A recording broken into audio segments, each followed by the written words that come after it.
What's up, human beings? My name is Damien, and welcome to the Blog Talk for In My Opinion Talk Show. Today, I want to thank all those who've been supportive of the blogs because public speaking is not necessarily my forte. It's something I'm trying to do, and by getting support, eventually you'll develop the comfort level that you will take to be better at it. So the delivery will be better in the long run. So now that we're being honest, that's exactly what I want to talk about today. We're going to talk about honesty. So Benjamin Franklin used to always like to say, honesty is the best policy. But is it? Today, in my opinion, I want to say no. Honesty is not the best policy. Now, I know it's something that you have to unravel from your psyche because we've been taught that for so long. And a lot of people believe it. But just hear me out for a second. So, what is honesty? Honesty can be defined, and I always say can be defined because that's not the only definition, right? So honesty can be defined, or an honest person can be defined as a person who is free of deceit, who is truthful, and who's sincere. Now, given that definition, I'll give you two reasons why I disagree with the concept that honesty is the best policy. The first reason, I'll reason by analogy. So, say you're living in 1930s Germany, right? And a Jewish person runs by your house and asks you for help, and you help him. You hide the person, right? And 2 minutes later, a Nazi soldier runs by and he says, "Have you seen a Jewish person?" And intuitively, you're gonna say no, given the history of Nazi Germany, right? Now, by saying no, what you've done, you've deceived the person who's asking the question. So you've lied. Now, I'm not saying lying is good.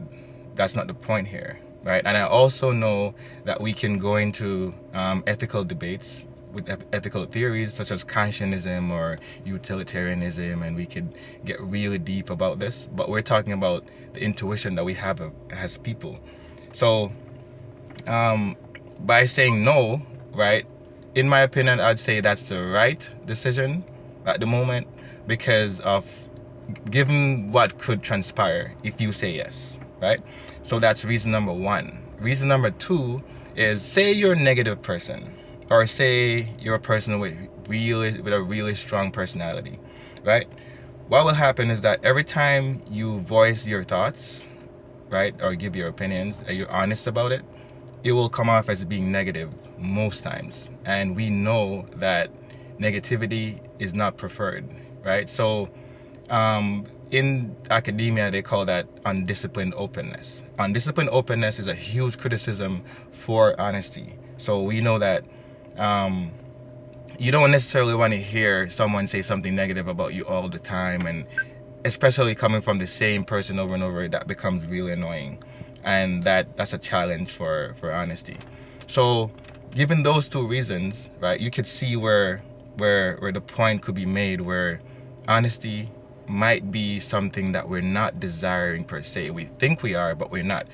I think, in my opinion, that what we desire really is trustworthiness. Now, a trustworthy person can be defined as one who is able to make the right decisions in the right moment, right? So it can be defined as that. Doesn't mean that's the only definition. I know that's some definition of honesty and trustworthiness, but we know that that doesn't make sense, right? Because at the end of the day, you don't have to be honest to be trustworthy, right? So given all this, we have to be careful of what we desire, right? So if we desire, right, trustworthiness, we shouldn't have the expectation of honesty from a person, because then that will be a conflation of what we really want, right? So be careful.